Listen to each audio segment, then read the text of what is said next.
Asics Powerbreak FF. New shoes from Asics this year, 2024. What are they all about? Are they any good for squash? I'm going to tell you in this video. These retail for 140 bucks on asics.com.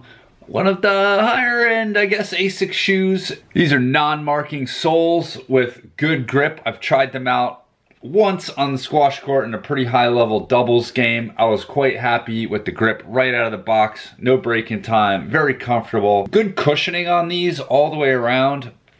Felt very stable. They have a nice wide base, made it good for pushing off side to side. It felt good going forward and backward. They're about 400 grams, so that's kind of on the heavier end. So you're getting more padding, but also a little more weight around the court. They appear to have decent ventilation, and I think that they'll breathe pretty well as they get older. They have this bit of reinforcement here called the stable truss. It's sort of as you push off to the side, give some lateral support.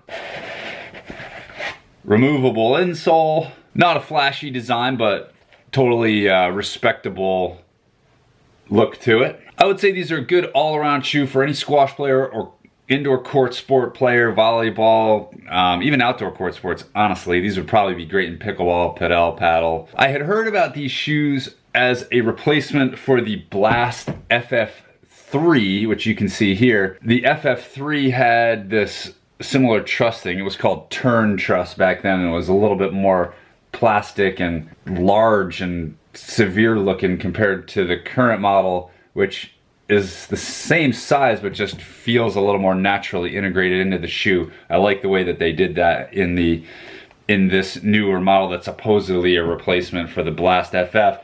The Blast FF, it had this sort of sock liner thing, which was something that Asics was trying out. I don't know if they're still doing this. I actually like this just as comfort and cushioning, but for people who needed more ankle support, they just felt like this tended to be a little too loose. Honestly, as I'm staring at these two shoes, I don't feel like the Powerbreak is necessarily a replacement for the Blast. They feel more like a higher end version of the Asics Gel Tactic. You can still buy the Tactics. The Tactic 12s are still around. If you just kind of, look at these, you can see just based on the sole is different, but the sort of size and general weight of the shoe is, in my mind, more similar than with the Blast. You can, even in the Tactics, it has this sort of outer bit of reinforcement in the same way that the Powerbreak does. I kind of look at these as an evolution, more of the Tactics than of the Blast FF3s. I've only used these once so far, but just looking at the construction, I think that they're going to be pretty durable.